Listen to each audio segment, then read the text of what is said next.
Avec ce patch 0.14, c'est le rework de la gemme déphasante et c'est une vraie pépite. Déphasage permanent et donc 4 points de mouvement, maître du déphasage qui permet de ne pas réduire l'attaque, et enfin 10 dégâts magiques infligés aux adversaires traversés. Ces dégâts étant bien entendu boostés par tous vos dégâts élémentaires. Le build que je vous présente est un fantôme qui hante et tourmente ses ennemis, basé entièrement sur les dégâts en déplacement. Vous aurez l'occasion de me voir affronter les Thor 120, mais pour le moment, présentation du build. On joue avec l'amélioration Instabilité, qui inflige des dégâts magiques autour de notre héros après chaque déplacement, bien entendu. Et également la planification, qui nous donne, une seule fois par élément, attention, plus 1 PM lorsque l'on joue un sort, et pose un cœur d'esprit, qui lorsque l'on termine dessus, nous permet de rejouer, mais nous prive de 2 PM et nous désarme.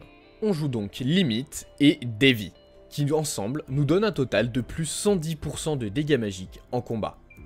Le gel anneau pour la facilité de jeu, et enfin l'âne obscur pour ses plus 140% de dégâts élémentaires et son effet ouragan, qui peut changer le cours d'un combat. J'y reviendrai. On termine avec un brassard de traversée.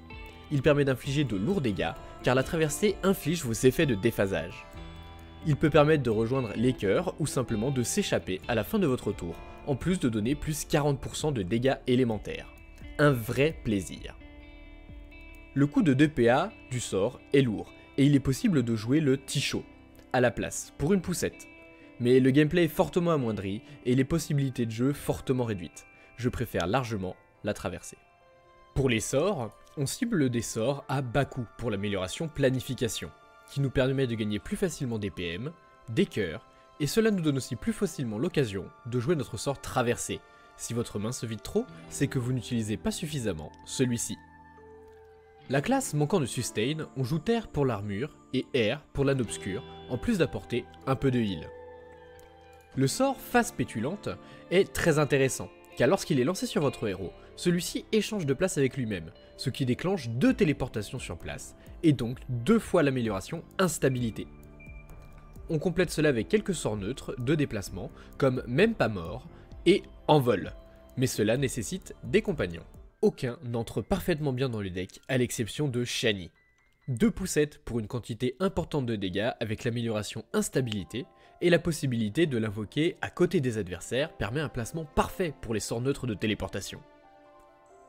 On a, pour l'invoquer, 2 petits sorts hauts ou tout simplement l'effet ouragan de notre âne obscur, qui peut ainsi vraiment renverser le cours d'un combat.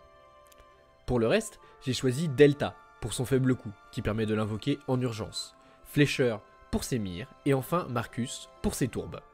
L'état boueux étant appliqué par le sort traversé de notre brassard. On génère très peu de jauge, il est donc important de garder des compagnons à faible coût, mais si vous avez d'autres préférences que ceux que je joue, libre à vous. On voit donc que notre passif affiche 70 dégâts à la traversée et 104 dégâts avec l'amélioration Instabilité. Mais ce sont loin d'être les réels dégâts évidemment avec Limite et Devi. On lance ici le combat Thor 120. Et on voit tout de suite que d'entrée de jeu, avec l'amélioration du limite, on passe à 105 dégâts à la traversée et 156 au tour. Et une fois qu'on aura lancé notre premier sort, le Devi proc et on monte à 147 dégâts pour le passif et 218 dégâts de zone pour l'amélioration. On n'a pas de réel bon endroit ici où aller, donc on va simplement mettre un coup, faire quelques dégâts de zone et se barrer avec la traversée. J'ai la possibilité de déclencher ça pour avoir directement l'ouragan, mais ça veut dire que je reste au milieu du terrain et c'est pas forcément l'idéal là. Après, comme ça donne un paire de réserve, j'ai la traversée rocheuse qui a crit, et ça c'est intéressant, donc on va quand même partir là-dessus. Hein. Hop, on utilise le PA qu'on a gagné, ça nous met bien, et on se barre.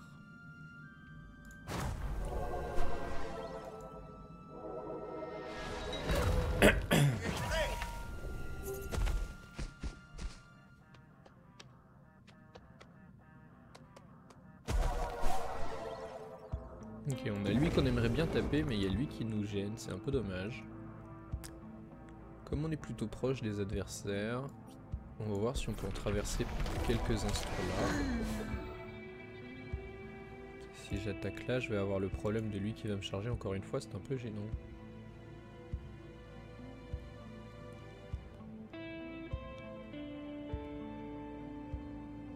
C'est pas grave, je pense qu'on va faire avec.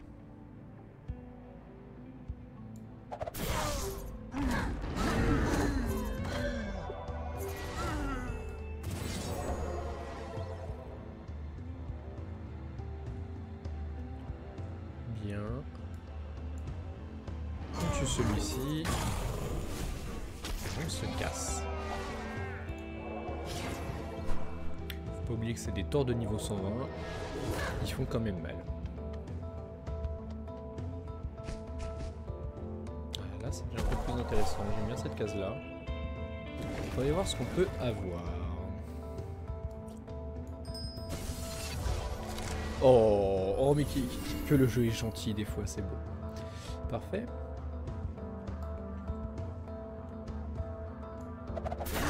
Plus simplement.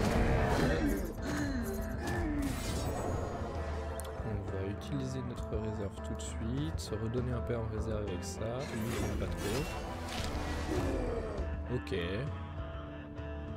C'est assez intéressant, on va faire ça tout simplement.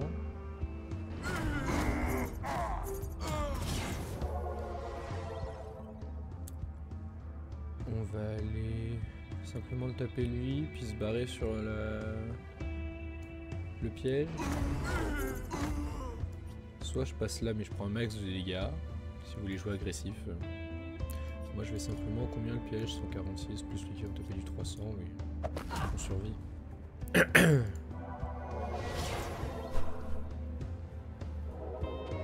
On manque cruellement de sortir. On a pioché tout notre deck en sortir. Ça arrive parfois, je suis pas plus inquiet que ça. Alors.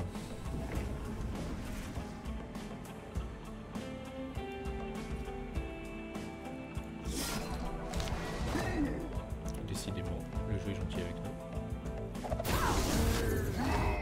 Ça va faire.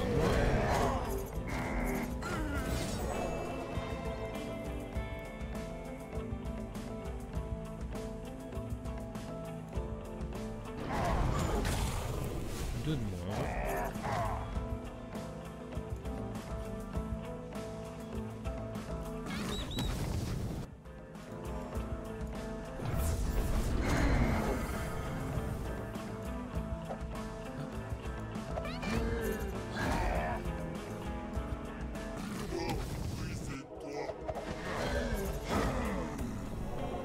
Et on s'en sort très bien, c'est parfait. Pas eu l'occasion de jouer Shani ici ou déclencher un ouragan du fait que j'ai sorti tout mon deck en terre, mais ça vous montre bien que même avec une assez mauvaise sortie, on s'en sort.